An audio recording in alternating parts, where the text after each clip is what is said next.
Bonsoir à tous, bienvenue sur ma chaîne YouTube. Aujourd'hui, on va parler d'un phénomène étrange qui s'est passé au Brésil en 1996. On va parler de l'affaire de l'OVNI de Varginha.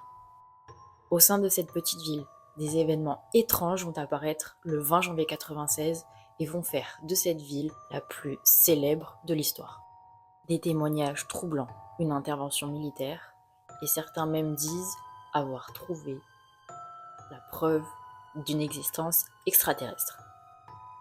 Aujourd'hui, je vous plonge dans l'incroyable histoire de Varginha, appelé également le Roosevelt brésilien. Tout commence par un crash. Des témoignages affirment avoir vu un objet non identifié s'écraser près de la ville de Varginha. Rapidement, la panique gagne les environs. On parlerait même d'avoir trouvé des débris étranges près de la zone rurale de Varginha. Ce qui va vraiment marquer les esprits au sein de cette histoire, c'est la rencontre de 3 jeunes filles avec une créature étrange. Liliane, Valkyria et Katia, âgées de 14 à 22 ans, affirment avoir rencontré une créature à la peau noire huileuse et aux yeux rouges.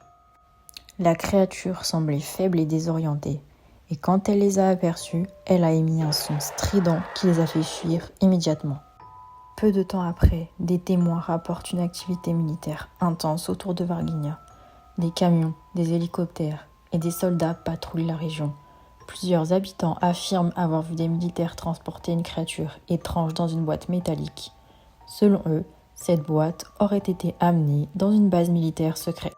Les choses deviennent de plus en plus troublantes lorsqu'un pompier affirme avoir été présent lors d'une capture d'extraterrestres. Il part d'une capture d'un être vivant et affirme que celui-ci a été emmené à l'hôpital le plus proche afin d'effectuer des analyses médicales. Dans cette histoire, il y a un détail assez troublant. Un jeune militaire âgé de 23 ans est décédé suite à un contact avec la créature extraterrestre. Pour les autorités, évidemment, sa mort n'aurait aucun lien avec cette affaire.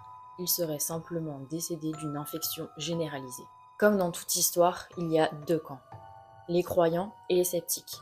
Pour les sceptiques, les jeunes filles, elles auraient simplement rencontré un homme assez sale, se tenant là, accroupi, à la place de la créature. Aux opérations militaires, ce ne seraient que des entraînements assez quotidiens, apparemment, autour de Varginha. Autre camp, il y a les ufologues et les passionnés d'OVNI, qui, eux, croient dur comme fer avoir été en contact avec les extraterrestres.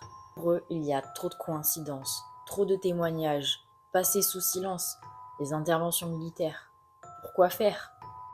Certains pensent même aujourd'hui que d'autres créatures ont été capturées et sont toujours soumises à des tests. Et si on compare cette affaire avec l'affaire de Roosevelt aux États-Unis, on se rend compte qu'il y a bien trop de similitudes entre les deux histoires. Des crashs inexpliqués, des témoignages passés sous silence, la présence des autorités dans le secteur. Vous, qu'en pensez-vous ? Pensez-vous que cette histoire est vraie ? Est-ce que cette histoire est un canular ? Y a-t-il vraiment eu un contact avec une vie extraterrestre ? Passez une bonne soirée, n'hésitez pas à vous abonner. Merci beaucoup.